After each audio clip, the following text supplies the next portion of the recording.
Hey y'all, it's Be Free Friday, and I'm so excited to be kicking off 2017 with you. This is our first Be Free Friday of the year.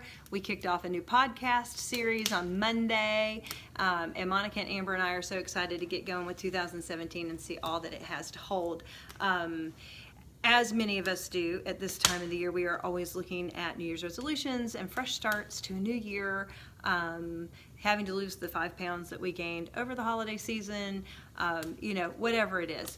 But I thought that I would share with you all a little perspective that the Godey family has been learning through some tough times.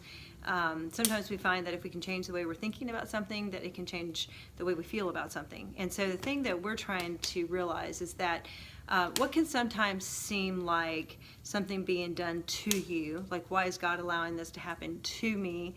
Why do these things keep happening to me? I can't catch a break because everything's happening to me, might actually be not that something's happening to you, but something that is happening for someone else. So what can seem to be a bad thing to you may end up being a good thing for someone else, or even for you. And so I want to tell you a little story so you can get a little understanding about this. My son is a football player, and he was only a few games into his season.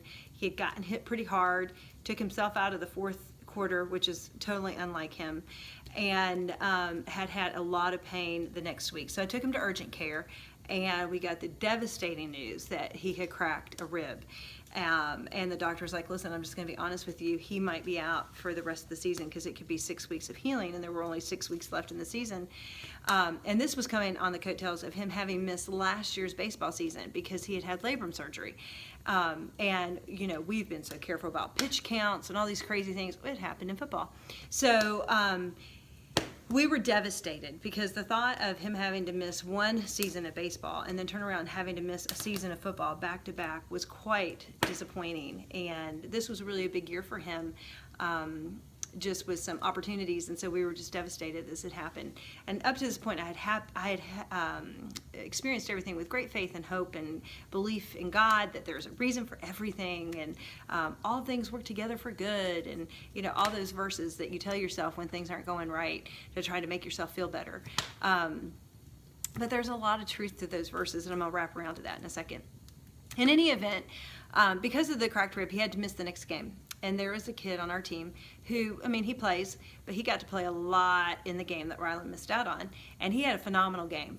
He caught and ran so many yards. It was just really fantastic. And it was so much fun. And his dad and his mom were so excited for him.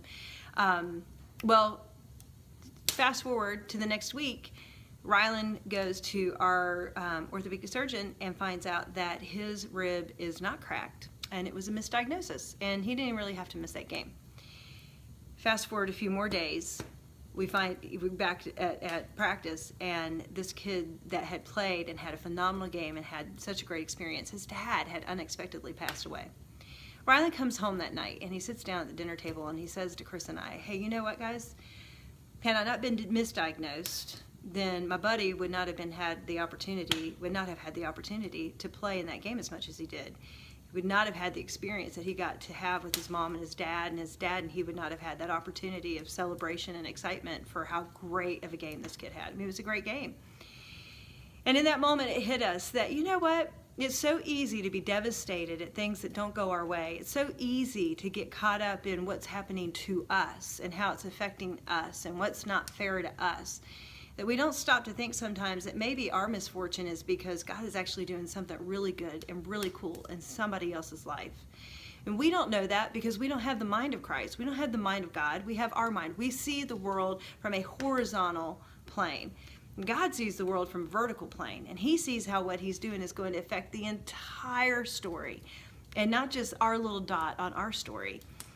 And so I share that with you because I think if we can change our perspective sometimes when we're in the midst of hurt and despair and discontent, and say to ourselves, hey, you know what? Maybe this is not God doing something to me. Maybe this is not a misfortune to me, even though I may have to suffer in the experience. Maybe he's doing something really awesome to somebody else or for somebody else. And maybe he's actually doing something very awesome for you. You just don't know it because you can't see the world from his perspective.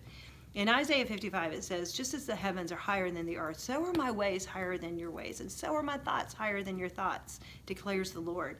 Perhaps it's time for us to really start trusting in the fact that his ways are higher, his thoughts are higher. He is for us and not against us. That his plans are for us to prosper and not to harm us. And that all things really do work together for good. It just may look different than what we had hoped it was going to look like.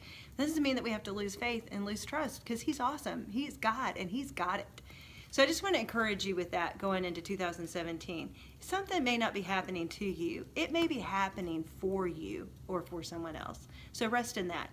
Happy 2017.